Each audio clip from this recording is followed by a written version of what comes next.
I recently tried TMA-2 for the first time, at 30 milligrams. I'm male, 22, and around 150 pounds. I have previous experience with 2CI, B, E, T2, and mescaline. I hadn't ingested any psychoactive in almost a year, following a few difficult experiences. This was my first experience with a psychedelic amphetamine. I acquired this sample of TMA-2 in late 2011 from a small, underground, US-based vendor. I've been on the lookout for this compound for years, and I feel lucky to have come across it, at long last. It's almost white, but with a brown tint, and unique among my collection of RC powders in that it does not stick to the side of the bags or vials I've had it in. It's really clumpy. I have no idea if it's the base, or a salt. I went into this experience looking for a bit of insight concerning the direction of my life. It's winter break. I've almost completed my chemistry degree, with a zoology minor, and I have a great GPA. But I'm not entirely sure where I want to go from here. Do I want to go to graduate school, or into some kind of medical profession? Maybe I should take a year off and hit up some music festivals and Burning Man. Or perhaps I should just try to find a job with my degree as is. First world problems, to be sure, but they are the main things weighing on my mind during the preceding months.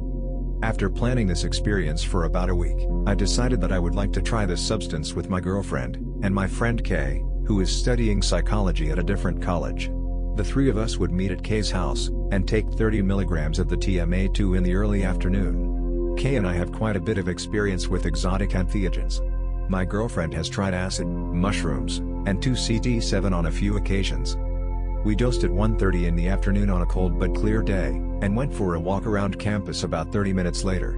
As this isn't my school, I'm not very familiar with this campus, and I think I've explored it more while tripping on various psychoactives than I have sober. I didn't really feel much for at least an hour. This is consistent with my other experiences with phenylethylamine hallucinogens. In my experience, none of the 2Cs kick in until about 90 minutes, and mescaline takes even longer. Before our stroll was over, though, I felt the first alerts.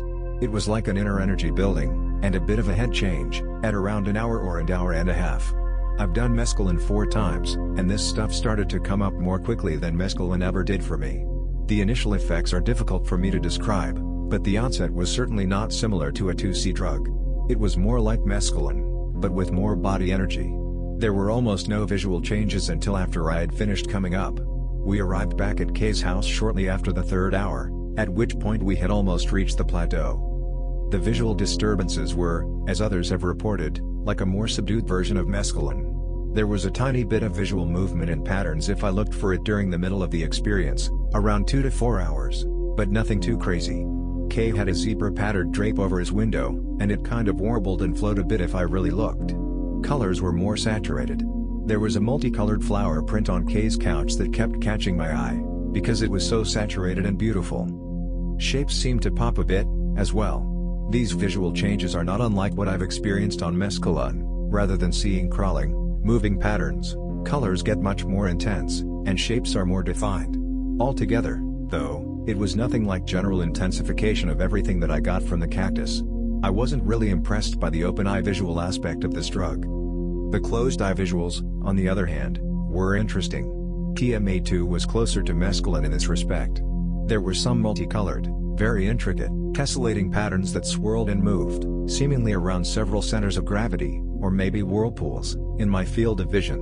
It reminded me a bit of 2CE. However, my mind also conjured some more coherent closed-eye visual scenes, similar to what I experienced on mescaline. For example, before I went to sleep after the trip, I made love to my girlfriend, and as I came to the climax, I saw something that resembled a white flower melting into a whirlpool in a river of colored milk. Beautiful. The emotional aspect of the experience was very subdued, but that may have just been a result of the setting I chose for the trip. There was very little to no euphoria. It was altering my consciousness, but not in a particularly fun way like acid or 2CB. I was with my girlfriend, and had hoped that maybe the experience might catalyze some emotional conversation or bonding, but that never happened. Overall, conversation was not enhanced or inhibited. I did come to one conclusion while under the influence: for years, I've looked to psychedelic drugs to force me to confront issues that I don't want to confront while I'm sober. It's almost like I'm normally, emotionally lazy, and have used entheogens to make myself work through problems that I'm already aware of, but don't want to admit that I'm aware of. Is this juvenile? Perhaps I'm missing the whole point of tripping. Where's the fun? Unfortunately, the body load was very significant. This was probably the worst aspect of the experience. On the 2C-phenylethylamines I've taken, there's a kind of inner tension, vasoconstriction and elevated heart rate that characterizes the come up, but which melts away as the trip really begins around the second hour. This stuff had a similar effect, except it never melted away. Mescaline was much cleaner on the body compared to this stuff.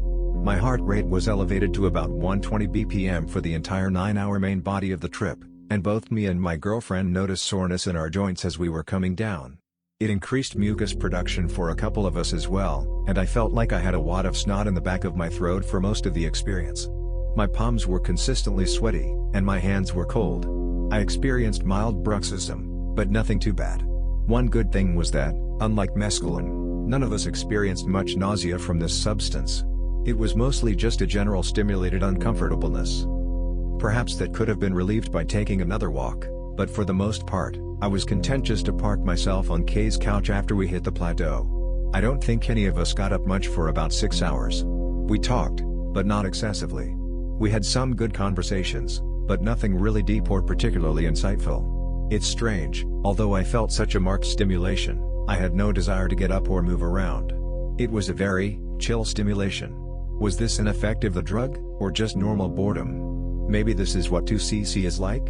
Unfortunately, I haven't tried that one, so I can't compare. The effects dropped off pretty rapidly at around the 9th hour. After the 10th hour, I felt comfortable driving, so we left Kay's house shortly after 11:30. On the way home, we listened to This Binary Universe by BT, which was only about as mind-blowingly amazing as it normally is. With the help of a bit of Benadryl, we're able to fall asleep easily before 1 a.m. the next day. I don't feel so great. My joints are still a bit sore, and I have a mild headache. I'm more tired than can be accounted for by simply getting to sleep later than usual. I slightly nauseated for the whole day. I get the feeling that my body doesn't like this compound, or maybe one of its metabolites. To me, in a nutshell, 30 milligrams of TMA-2 felt kind of like mescaline that never really kicked off. The headspace was somewhat similar, but lacked the very marked filtering of experience that always characterized mescaline's effects for me. That could have been a result of the relatively low dose, I don't really know. Personally, though, I would be surprised if this stuff is capable of catalyzing the type of otherworldly, alternate reality experience that high-dose mescaline can produce. It was not like a 2C compound at all. If I were to take it again, I might almost like to increase the dose a bit, to maybe 40 milligrams, but I'm hesitant to do so because the body load was already so uncomfortable on the dose I took. All things considered, I probably would not take this drug again. It's neat to have been given the chance to try it, if for nothing more than its historical significance in elucidating something critical about the serotonin binding site of the 5-HT2A receptor, but I think I see now that this drug is kind of obsolete. I would take any 2C drug, or especially mescaline, over this stuff. Life is too short for me to waste it on further TMA-2 trials.